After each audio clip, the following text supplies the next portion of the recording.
नमस्कार, मेरा नाम है डॉक्टर पूरू धवन और आज इस वीडियो में हम बात करने वाले हैं फैमिली इंटरेक्शन के बारे में। लास्ट वीडियो में हमने बात करी थी सोशल इंटरेक्शन और सोशल इंटरेक्शन के अंदर फैमिली का जो इम्पोर्टेंस है उसको बताया गया था। बट जब हम घर पे होते हैं, फैमिली के साथ होते हैं, तो मैक्सिमम टाइम हम अपनी फैमिली के साथ ही बिता रहे होते हैं। तो फैमिली जो है सबसे अच्छा काम करती है किसी पार्किंसन पेशेंट के लिए। इवन मेडिसिन से भी अच्छा काम करती है। और फैमिली को हमें सबसे ज़्यादा इम्पोर्टेंस भी देनी पड़ती है। तो जब भी कोई पेशेंट आता है, तो जब हम मेडिकल काउंसलिंग कर रहे होते हैं, तो कहीं न कहीं वो अलग तरीके से काउंसलिंग में कन्वर्ट हो जाता है। कंसल्टेशन की जगह काउंसलिंग में कन्वर्ट हो जाता है कि ऐसे करो, बच्चे अपने पेरेंट्स के साथ क्यों नहीं रहते, आप अपने बच्चों के साथ चले जाओ। तो ये बहुत कुछ हमें करना पड़ता है, उसी को आज हम डिस्कस करेंगे इस वीडियो के अंदर। तो पहले आप बात समझो कि जो आज की डेट में जो फैमिली का स्ट्रक्चर है, वो न्यूक्लियर हो गया है। पहले था जॉइंट फैमिली, चाचा, ताऊ सब साथ में रहते थे। जब साथ में रहते थे ना, तो लड़ाई, झगड़े, प्यार, मोहब्बत, बर्थडे, एनिवर्सरी, सेलिब्रेशंस, तेरे लिए ये करना है, वो करना है, ऐसे बहुत सारे एंडलेस चीज़ें आपकी लाइफ में चलती थी। पर जैसे-जैसे जो फैमिलीज़ है वो न्यूक्लियर होनी शुरू हुई, तो क्या हुआ कि अब पेरेंट्स होते हैं और बच्चे होते हैं। पेरेंट्स पे रह जाते हैं किसी और सिटी में, सपोज़ करो कि वो रह गए पटना में रह गए, बच्चे चले गए काम करने के लिए बैंगलोर। अब पेरेंट्स जो रहते हैं वो घर पे अकेले रहते हैं, 2 जने घर में अकेले पूरे बड़े से घर के अंदर, तो वहाँ पर ना प्रॉब्लम होनी शुरू हो जाती है। प्रॉब्लम क्यों होनी शुरू होती है? अब आप बिज़ी हो, बच्चे हो गए बिज़ी काम पे, तो वो फ़ोन करना चाहते हैं, वो बात ही नहीं कर पाते। अब जब ग्रैंड चाइल्ड हो जाते हैं उनके, तो दिक्कतें और बढ़ जाती हैं। रीज़न क्या है? मन कर रहा है बच्चे से बात करने का, अपने पोते-पोती से बात करने का, और पोता-पोती अभी अवेलेबल नहीं है, अभी स्कूल हैं, वो बाहर गए हुए हैं। तो ये सारी चीज़ें ना, जब एक पार्किंसन का पेशेंट होता है ना, उसके माइंड पे ना बहुत अजीब तरीके से इम्पैक्ट कर रही होती है। तो पहले आपको ये देखना पड़ता है कि आप अपना फैमिली का स्ट्रक्चर किस पॉइंट पे ठीक कर सकते हो, कैसे ठीक कर सकते हो। क्या पेरेंट्स बच्चों के साथ मूव कर सकते हैं या नहीं? क्योंकि पेरेंट्स के साथ भी एक दिक्कत देखता हूँ कि वो ना मटेरियलिस्टिक चीज़ों से ना बहुत ज़्यादा लगाव कर लेते हैं। मैंने ये घर बनाया था, मैं इसको कुछ नहीं होने दूँगा, मैं इसे बिकने नहीं दूँगा, मैं इसे नहीं बेचूँगा, मैं यहीं पैदा हुआ हूँ, मैं यहीं मरूँगा। ये जो अप्रोच होती है ना, ये बहुत खतरनाक हो जाती है। रीज़न क्या है कि हमने अपने फैमिली को इम्पोर्टेंस ना देते हुए मटेरियलिस्टिक चीज़ों को, घर को बहुत इम्पोर्टेंट दे दी, या फिर वो एरिया जहाँ पे आप कंफर्टेबल होते हो, जहाँ पे आपने ज़िंदगी निकाली थी, वो एक एरिया ऑफ कंफर्ट हो जाता है। उससे बाहर निकलने की हमने कोशिश नहीं करी। वो एक इश्यू आता है। ना बच्चे आना चाहते हैं, ना पेरेंट्स आना चाहते हैं। तो कहीं न कहीं ना, ये जो दूरियाँ होती हैं ना, ये पार्किंसन को बहुत स्पीड से बढ़ाती है। तो आपको पहले ये देखना है कि आप कैसे ये जो 2 अलग-अलग चीज़ है, पटना, बैंगलोर, इनको इकट्ठा करके साथ में रख सकते हो। तो अगर ये दोनों चीज़ें साथ में हो जाती हैं, तो पार्किंसन पेशेंट की आधी बीमारी तो ठीक हो गई, क्योंकि अब टेक केयर करने के लिए भी कोई आ गया, इंटरैक्ट करने के लिए भी आ गया, बच्चों के साथ खेलने के लिए भी आपको टाइम बतेरा हो जाता है, और पूरा दिन उनको देखना, वो कैसे खा रहे हैं, कैसे पी रहे हैं, वो पढ़ रहे हैं, नहीं पढ़ रहे हैं, तो ब्रेन कहीं न कहीं ऑक्यूपाइड हो जाता है किसी कंस्ट्रक्टिव चीज़ों के अंदर। उनको ये सिखाना है, मैंने ये सीखा था, उनको स्टोरियाँ सुनानी है, क्योंकि बच्चे जब रात को आते हैं, दादू-दादी स्टोरी सुना दो, नानू-नानी स्टोरी सुना दो। तो ब्रेन जो है ना, वो प्लानिंग करना शुरू कर देता है कि अच्छा, आज मैं इसको ये स्टोरी सुनाऊँगा, आज मैं इसको ये स्टोरी सुनाऊँगा। और जब वो उनसे अलग तरीके से क्वेश्चन पूछते हैं कि नहीं, आज जो दादू मुझे ना रैबिट जो किंग बन गया ना, उसकी स्टोरी सुनाओ। अब रैबिट किंग किसी स्टोरी में तो होता नहीं है। बट जब वो उसको क्रिएट करना स्टार्ट करते हैं, तो ब्रेन की जो एक्टिविटीज़ हैं, क्रिएटिविटी वाला सेंटर है, वो एकदम एक्टिवेट हो जाता है। तो हम जाने-अनजाने में इतना कुछ डेली बेसिस पे खो देते हैं जब फैमिलीज़ दूर हो जाती हैं। तो पहली एडवाइस, हम क्लिनिक पे कंसल्टेशन के टाइम पे इतना नहीं बोल पाते जितना मैं आज वीडियो के सामने बोल रहा हूँ। कोशिश करो साथ में इकट्ठे रहो, क्योंकि ब्रेकफास्ट साथ में हो रहा है, लंच नहीं हो पाता है, पर डिनर साथ में हो जाता है। जब हम डिनर की टेबल पे भी एक साथ सारे बैठते हैं ना, तो वो जो फीलिंग होती है, वो जो हैप्पीनेस होती है, और जो इंटरेक्शंस होती हैं डिफरेंट डिफरेंट टॉपिक्स पे, वो बहुत हेल्पफुल होती है। बच्चों के लिए तो होती है, क्योंकि बच्चों को एकदम सीखने को मिल जाता है। But as a Parkinson patient के लिए भी बहुत हेल्पफुल रहती है, क्योंकि वो चीज़ों को एक नया पर्सपेक्टिव से देख रहे होते हैं। तो ब्रेन ना फिर दोबारा से कंस्ट्रक्टिव चीज़ों के अंदर चला जाता है। तो पहली चीज़ आपको ये करनी चाहिए। दूसरी चीज़, आप क्या मीडिया कंज़्यूम कर रहे हो, क्या कंटेंट देख रहे हो, उसमें भी बहुत मैटर करता है। अगर आपको न्यूज़ बहुत ज़्यादा पसंद है, डिबेट देख रहे हो, सुबह शाम डिबेट्स चल रही है, रिकैप लगा के यूट्यूब पे दोबारा घुमा-घुमा के आप रिकैप करके डिबेट्स देख रहे हो, छोड़ दो। उसकी जगह कुछ कॉमेडी देख लो, कपिल शर्मा का शो देख लो। अब तो स्टैंड अप कॉमेडी बहुत अच्छी होने लग गई है, तो स्टैंड अप कॉमेडीज़ देखो।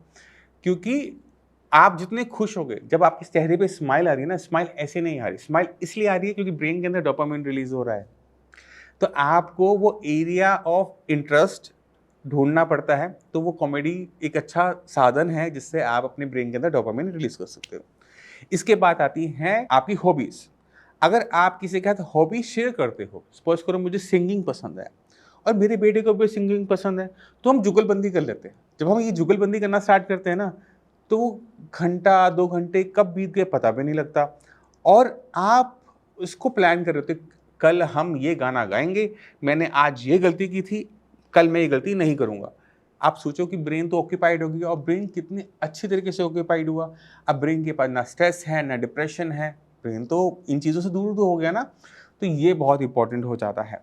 तो किसी टाइप की हॉबी जो आप अपने फैमिली या फ्रेंड से शेयर करते हो, उनको आप बुलाओ, घर पे बुलाओ, या उनके साथ वो डेली बेसिस पे एक्टिविटीज़ करो, ये बहुत हेल्पफुल रहता है। और सबसे ज़्यादा हेल्पफुल रहते हैं वो हैं ग्रैंड चाइल्ड। अगर आपके ग्रैंड चिल्ड्रन हैं तो उनके साथ अपना टाइम फिक्स करो। सच्ची बता रहा हूँ, उनके टाइम फिक्स करो। आप कुछ ऐसी एक्टिविटीज़ दोनों, मतलब grand parents and grand children को चाहिए कि कुछ एक्टिविटी ऐसी हो जो स्टडीज से अलग हो। बच्चे पढ़ने के आजकल रेडी नहीं है, बट वो एग्रीकल्चर यानी प्लांटिंग, प्लांट्स लगाना है, प्लांट लगाया, वो ट्री बनाया, ट्री से फ्रूट आया। क्योंकि पेरेंट्स जो हमारे होते हैं, हमारे जो ग्रैंड पेरेंट्स होते हैं, उनको इनकी नॉलेज हमसे ज़्यादा होती है। और सिटीज़ के अंदर जो बच्चे पलते हैं उनको इनके बारे में बिल्कुल भी आइडिया नहीं होता। और किस तरह से हम जब हम एग्रीकल्चर में जाते हैं या जब हम कोई प्लांट लगा रहे हैं, वो किस तरह से फ्रूट दे रहा है, जिसको हमने टाइम दिया, जो उसको हमने मैन्योर दी, उसको हमने जो वाटर दिया, उसका जो हमने ध्यान रखा। तो किस तरह से इसको आप फाइनेंशियल चीज़ों में आप दिखा सकते हो कि ओके ठीक है, आपने कुछ इन्वेस्ट किया, उसे टाइम दिया, वो ग्रो किया, अब उसका फ्रूट लेने का टाइम आ गया। तो ये एग्जाम्पल सेट किए जा सकते हैं। तो ये सारी चीज़ें जैसे मुझे पता है क्योंकि मेरे पेरेंट्स ने मुझे बताई, तो ये जो नॉलेज होती है ये हमें ट्रांसफ़र करनी पड़ती है। और ये ट्रांसफ़र सिर्फ एक लाइन में नहीं हो पाती जब तक हम उसको लाइव एग्जाम्पल की तरह बच्चों को दिखाते नहीं हैं। तो मोटे मोटे तौर पे हमें क्या करना है, आपको अपने फैमिली का स्ट्रक्चर ठीक करना है। ब्रेकफास्ट और डिनर जितना हो सके कॉमनली एक साथ एक ही टेबल पे करो। ग्रैंड पेरेंट्स, ग्रैंड चिल्ड्रन है, उनका एक टाइम स्लॉट फिक्स करो। फ्रेंड्स जितने भी आपके आसपास हैं जो कंस्ट्रक्टिव हैं, मतलब आपके साथ हॉबी शेयर करते हैं, चाहे वो आपके बच्चे हो सकते हैं, आपके ग्रैंड चिल्ड्रन हो सकते हैं, आपके फैमिली फ्रेंड्स हो सकते हैं, उनके साथ एक सोशल टाइमिंग सेट करो कि शाम को सब मिलेंगे। एक तरह से क्लब की तरह बन जाता है वो, जैसे होता है ना, आप देखते हो गाँवों के अंदर भी सभा बैठ जाती है, पंचायत सी बैठ जाती है, 4 लोग इकट्ठे हो जाते हैं, लूडो खेल रहे होते हैं, कैरम खेल रहे होते हैं। वो सारी चीज़ें आपके घर में होनी चाहिए। क्यों? क्योंकि इससे पार्किंसन जैसी बीमारियाँ पहले तो आती नहीं हैं। आ जाए तो उसके लिए हमारे पास हथियार एक्स्ट्रा होते हैं। हमारी डिपेंडेंसी मेडिसिन्स में कम हो जाती हैं, जो कि बहुत इंपॉर्टेंट हो जाता है किसी भी पार्किंसन पेशेंट के लिए। क्योंकि पार्किंसन जो है वो सेल्फ प्रोग्रेसिव डिसऑर्डर है और ब्रेन का डिसऑर्डर है। रीज़न क्या है सबसे बड़ा है इस पीछे से? Stress, depression. अगर आप स्ट्रेस और डिप्रेशन को हटा देते हो तो रूट कॉज पार्किंसन का खत्म हो जाता है। जब ये रूट कॉज खत्म हो गया तो वहाँ पर ब्रेन को अपने आप को ठीक करने का बहाना मिल जाता है। वो एनवायरनमेंट मिल जाता है जहाँ पे ब्रेन कहता है ओके ठीक है, अब मैं नुकसान नहीं उठा रहा, अब तो मैं बढ़िया सा काम करूँगा, मैं अच्छे से खाना खाऊँगा, मैं अच्छे से सब कुछ काम करूँगा, और एक पर्सन हैप्पी रहना शुरू कर देता है। और आपको एक मज़े की बात बताऊँ, पार्किंसन की जो बीमारी है ना वो डॉक्टर्स में बहुत मिलती है। रीज़न क्या है? पूरा दिन पेशेंट ऐसे आते हैं, इसका ये हो गया, उसका वो हो गया। तो इसी वजह से ये जो पार्किंसन डिसऑर्डर है वो डॉक्टर्स के अंदर बहुत कॉमनली देखने को मिल जाता है, क्योंकि पूरा दिन हम जो होते हैं नेगेटिव न्यूज़ के अंदर रहते हैं। तो इसी वजह से आपने देखा होगा कि डॉक्टर्स या तो बहुत ज़्यादा हार्ड हो जाते हैं, हार्श हो जाते हैं, अरे ठीक है करो करो जाओ जाओ, या फिर वो बहुत ज़्यादा सॉफ्ट होते हैं। मीडियम कैटेगरी नहीं होती डॉक्टर्स के बीच में, या बिल्कुल सॉफ्ट मिलेंगे, बिल्कुल ग्राउंड टू ठीक है ओके हो जाएगा डोंट वरी, या फिर लिख दिया है जाओ लोग खत्म, बात नहीं करते, ज़्यादा बात नहीं करते। बात इसलिए ज़्यादा नहीं करते क्योंकि उनको पता है जितना वो बात करना स्टार्ट करेंगे उतना ही प्रॉब्लम्स उनको सुनने को मिलेंगी, और वो प्रॉब्लम कहीं ना कहीं उनकी को पता है कि उनकी बॉडी को हार्म भी करेगी। इस वजह से डॉक्टर्स थोड़ा सा, जो मैच्योर डॉक्टर्स होते हैं वो थोड़ा सा कम बोलते हैं, और जो मेरे जैसे यंग होते हैं, इमेच्योर होते हैं, वो थोड़ा ज़्यादा बोलते हैं। तो आपको इस फ़र्क को भी थोड़ा-सा आपको पता होना चाहिए। मैं उम्मीद करता हूँ आप काफ़ी कुछ समझ गए होंगे, फिर भी कोई भी डाउट हो, कुछ भी पूछना चाहते हो, मोस्ट वेलकम, आप आ सकते हो, मुझसे भी मिल सकते हो, डॉक्टर्स की पूरी टीम है। बट जाने से पहले मैं हमेशा अपने पेशेंट को कुछ दिखाता हूँ, मैं चाहूँगा कि आप फिर से दोबारा से पेशेंट हो, क्योंकि वो मोटिवेशन की तरह लेना, डीमोटिवेट मत होना। इनको ज़रूर देखो और आपको समझ में आएगा कि पार्किंसन को आप बहुत ईज़िली कंट्रोल कर सकते हो, अगर आप मेरी सारी की सारी बातें मानते हो तो। नमस्कार, मेरा नाम है डॉक्टर पुरुधवन और आज मैं आपको मिलवाना चाहता हूँ पार्किंसन के पेशेंट में। और पार्किंसन के पेशेंट भी ऐसे नहीं, वायोपीडी, यंग ऑनसेट पार्किंसन डिजीज। तो हमारे साथ है सुहेंद्र जी। सुहेंद्र कहाँ रहते हैं आप? मैं बैंगलोर में रहता हूँ। बैंगलोर में रहते हैं। अच्छा। और आप लास्ट मंथ आए थे पहली बार। हाँ जी। क्या दिक्कत महसूस करते हो उस टाइम में? एक्चुअली मेरा लेफ्ट हैंड जो था बहुत सा स्टिफनेस आता था, थोड़ा सा अच्छा। कंपन था उसमें। हाँ। तो कन्फ्यूजन ये था कि पहले मेरे को तो सर्वाइकल का इशू था, तो 6 महीना 8 महीना तो सर्वाइकल का इशू बोल के मेरे को सर्जरी करना बोला था। उसी चक्कर में मैं इधर उधर 3-4 डॉक्टर से ओपिनियन लिया। फाइनली न्यूरोलॉजिस्ट से मिलने के बाद उन्होंने बताया कि ये यंग ऑनसेट पार्किंसन है, जो कि आपको जेनेटिकली आया, आपके पिताजी को था, तो इसके लिए आपको भी आया है बोल के बोला। तो फिर उसके बाद में फिर उधर को उतना कंटिन्यू आपका वीडियो में देखा, मैं यूट्यूब में देखा था, अच्छे रिव्यू थे और रिजल्ट भी अच्छा था। एक बार मिल के बात कर लेंगे, पुरुधवन सर से देखेंगे अपना बीमारी का कुछ मिल जाए इलाज उसको ले, इसके लिए आप आके मिला मैं। तो एक बार हाथ दिखा दो सबको। स्टेबल का पहले स्टेबल हो गया? आप पहले से थोड़ा स्टेबल। हाथ ऊपर नीचे करो। किसी टाइप की कोई दिक्कत अब दिक्कत नहीं है ऊपर का, अच्छा। थोड़ा ट्रिमर से उतना ही। अभी तो 1 महीना हुआ है ट्रीटमेंट। 1 महीने के बाद पहले से बेहतर है, स्टिफनेस भी थोड़ा कम है। 1 मंथ के ट्रीटमेंट के अंदर इनके जो ट्रेमर्स है वो कम हो गए हैं और स्टिफनेस खत्म हो गई है थोड़ा सा कम है ना? पहले से बेहतर है। तो पहले से बेहतर है। तो जो बाकी पेशेंट हैं पार्किंसन के, वो क्या कहना चाहोगे?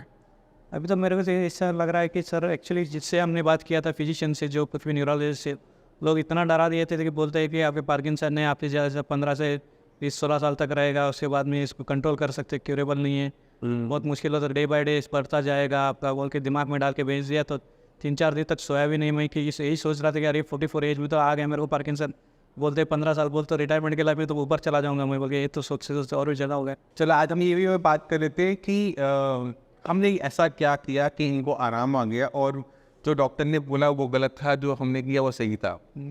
तो पार्किंसन के अंदर ब्रेन के अंदर डैमेज चल रहा है। ब्रेन की जो सेल सिर्फ डोपामीन बनाते हैं, जो कि केमिकल होता है, और ये ब्रेन और मसल्स की कोऑर्डिनेशन में हेल्प करता है। दूसरी चीज़ ये देता है वो है वो खुशी, है ना? तो ब्रेन के सेल मर रहे हैं इसलिए डोपामिन कम हो रहा है, या ब्रेन के सेल वीक हो रहे हैं इसलिए डोपामिन कम बन रहा है।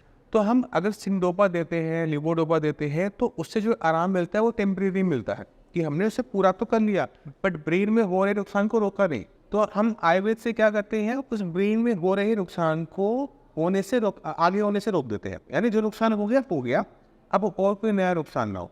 तो ब्रेन की जो रिक्वायरमेंट है वो सबको पता है, उसे खाना चाहिए, उसे ऑक्सीजन चाहिए और उसको रेस्ट चाहिए।